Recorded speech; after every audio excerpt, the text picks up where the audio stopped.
You ask Tiger to solve. This deals with linear equations with one unknown. The final result is t equals 8. Let's solve it step by step. Group all constants on the right side of the equation.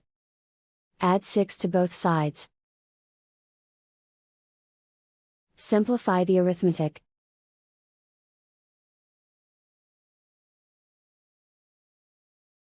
Isolate the t. Multiply both sides by inverse fraction 4/1. Group like terms.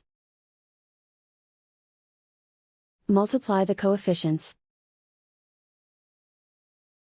Simplify the fraction. Simplify the arithmetic. And so the final result is t equals 8.